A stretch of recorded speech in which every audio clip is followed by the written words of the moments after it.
नाशिक मनपा निवडणूक प्रभाग क्रमांक 23 क मध्ये अपक्ष निषाद तुषार जोशी यांचा विकासनिष्ठ प्रचार, नागरिकांचा वाढता विश्वास. नाशिक महानगरपालिकेच्या सार्वत्रिक निवडणुकीचा बिगुल वाजताच शहरात निवडणूक प्रचाराला जोर आला आहे.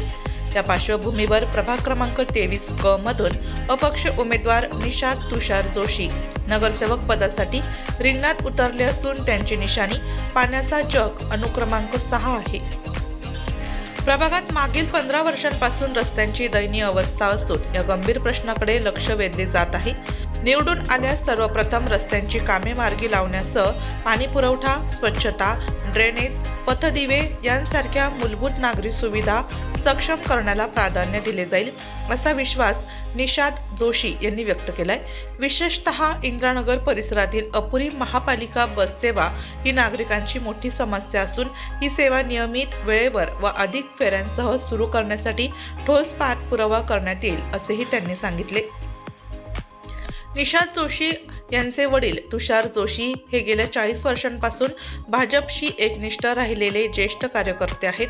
मात्र काही कारणास्तव यावेळी त्यांना पक्षाकडून संधी न मिळाल्याने निषाद जोशी यांनी अपक्ष म्हणून निवडणूक लढवण्याचा निर्णय घेतला आहे. तुषार जोशी हे समाजकार्याची ठाम ओळख असलेले नेतृत्व असून प्रभागातील नागरिकांच्या सुखदुःखात कायम सहभागी होत आले आहेत. विविध सामाजिक उपक्रम, नागरिकांच्या प्रश्नांसाठी केलेले प्रयत्न तसेच कोरोना काळातील उल्लेखनीय कार्यामुळे त्यांच्याबाबत नागरिकांमध्ये मोठा विश्वास आहे. या पार्श्वभूमीवर प्रभाग 23 क मध्ये निषाद तुषार जोशी यांच्या प्रचाराला नागरिकांकडून उत्स्फूर्त प्रतिसाद मिळत असून निवडणूक लढत अधिकच रंगतदार होत असल्याचे चित्र दिसून येत आहे.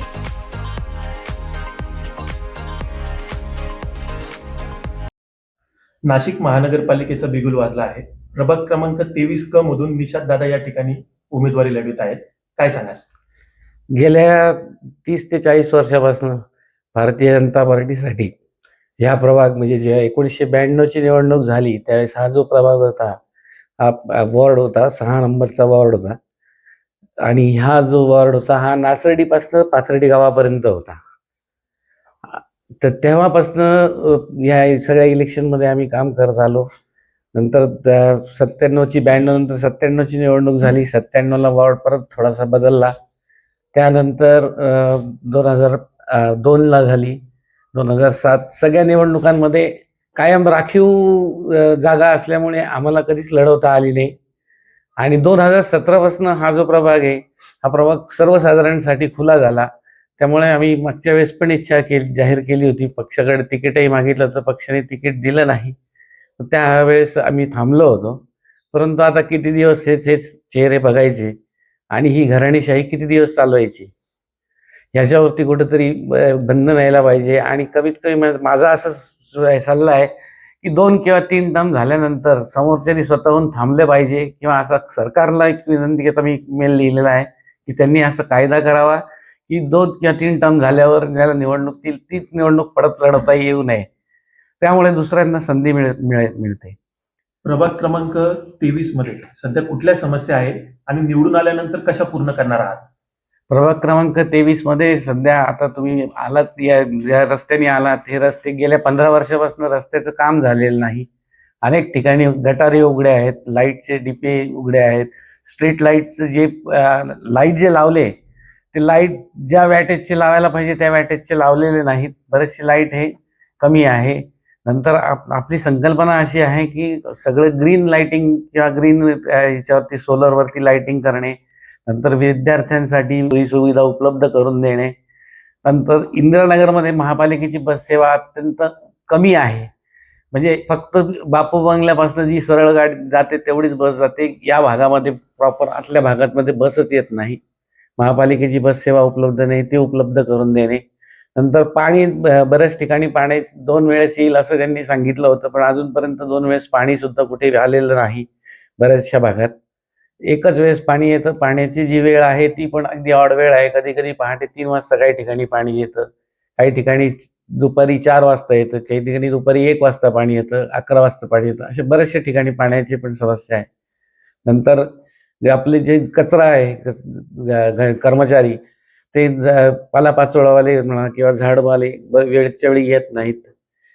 आठवड्यात एकदा येतात, 2 किंवा 3 कर्मचारी येतात, ते झाडतात आणि निघून जातात. जी मेन मेन गल्ली आहे तेवढी करतात, आतल्या गल्ल्यांकडे लक्ष नसतं. अशा बऱ्याच समस्या अनेक आहेत. आपल्या प्रभाग क्रमांक 23 मध्ये महिलांसाठी आणि युवकांसाठी आपला काय करण्याचा मानस आहे? महिलांसाठी विरंगुळा केंद्र किंवा त्यांच्यासाठी एक स्विमिंग पूल उघडावा. त्यानंतर त्यांच्यासाठी वाचनालय चांगलं असावं. मुलांसाठी अभ्यासिका तर आहे, परंतु त्या अभ्यासिका थोडी हायटेक करून जी प्रॉपर अभ्यासिका व्हायला पाहिजे ती व्हायला पाहिजे, की सध्या आता जसं नवीन टेक्नॉलॉजीनुसार आपल्या ज्या डिजिटल अभ्यासिका आहेत त्या अभ्यासिका निर्माण करण्याचा प्रयत्न आम्ही करू. प्रभाग क्रमांक 23 मधून आपण उमेदवारी लढवित आहात. प्रचाराला चांगला प्रतिसाद मिळतो आहे, काय सांगाल? प्रचाराला चांगला प्रतिसाद आहे आणि शिवाय लोकांचंही असं म्हणणं आहे की आम्हाला नवा चेहरा हवा आहे.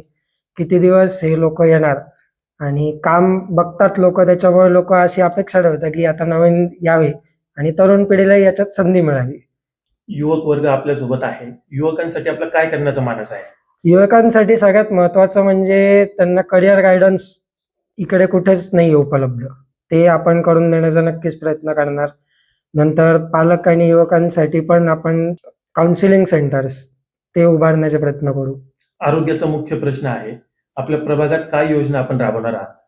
आरोग्य म्हणजे आता इथे डासांचं प्रमाण जास्ती आहे, त्याच्यामुळे बऱ्याचशा लोकांना त्या गोष्टींचा त्रास आहे आणि प्रॉपर इथे सिस्टीम नाही आहे, ड्रेनेज सिस्टीम प्रॉपर नाही आहे, त्याच्यामुळे तो त्रास होतो. त्यासाठी आपल्याला ती यंत्रणा नीट करावी लागणार आहे. जाता जाता प्रभाग क्रमांक 23 मधील मतदारांना, नागरिकांना काय आवाहन कराल? मी आव्हान एवढंच करू इच्छित आहे की तुम्ही गेले अनेक वर्षांपासून सगळ्यांना निवडून देत आहात, तुम्हाला सगळ्यांचं काम दिसत आहे. तर एवढंच सांगू शकतो की तुम्ही यावेळेस उमेदवार पाहून पक्ष बघण्याव्यतिरिक्त त्यांना निवडून द्यावे. तसेच आपल्याला माहिती आहे की येत्या 15 तारखेला निवडणुका आहेत. माझी निशाणी आहे पाण्याचे जग आहे आणि अनुक्रमांक 6 निशात तुषार जोशी हे नाव आहे. तर तुम्ही नक्कीच मतदान करा आणि मला विजय करा. धन्यवाद. जय श्रीराम. मी Narhar Laxman Joshi, state bank of इंडियामध्ये अधिकारी होतो. मुंबईला डेप्युटी जनरल मॅनेजर म्हणून मी रिटायर झालो 2007 साली. मी पहिल्यापासून संघाचा स्वयंसेवक आहे, परंतु नोकरीमध्ये असल्यामुळे मला संघाचं काम काही करता आलं नाही. 2007 साली मी जेव्हा रिटायर झालो तेव्हापासून मी संघाचं काम सुरू केलं. इथे मला इतर बँकांच्या खूप ऑफर होत्या. पगार 5 लाख रुपये महिन्याला द्यायला तयार होते. मुंबईमध्येच राहा, तुम्हाला गाडी देतो. म्हटलं मला पैशासाठी काही काम करायचं नाही, मला माझ्या ह्याच्याप्रमाणे आयुष्य जगायचं आहे.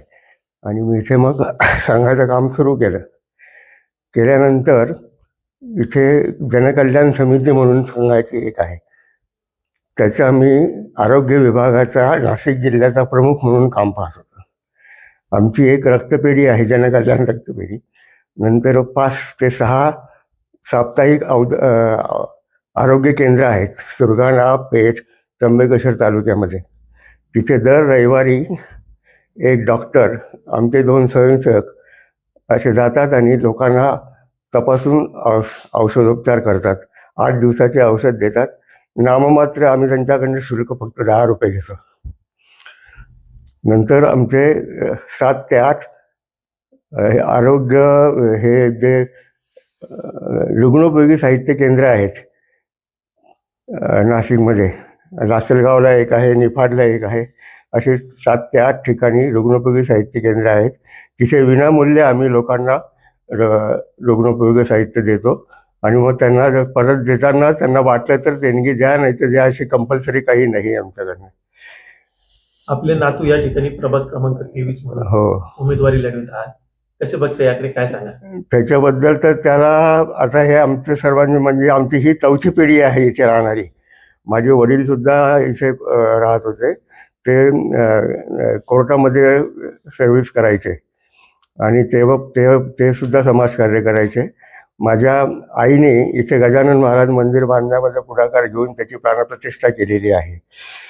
त्याच्यामुळे आणि मुलगा जो आहे तो बिल्डिंग कन्स्ट्रक्शनचा व्यवसाय करतो, परंतु तो गेल्या 25-30 वर्षापासून समाजकार्य करतो आहे. भाजपामध्ये त्यांनी बरीच मेहनत घेतलेली आहे आणि काम केलेलं आहे.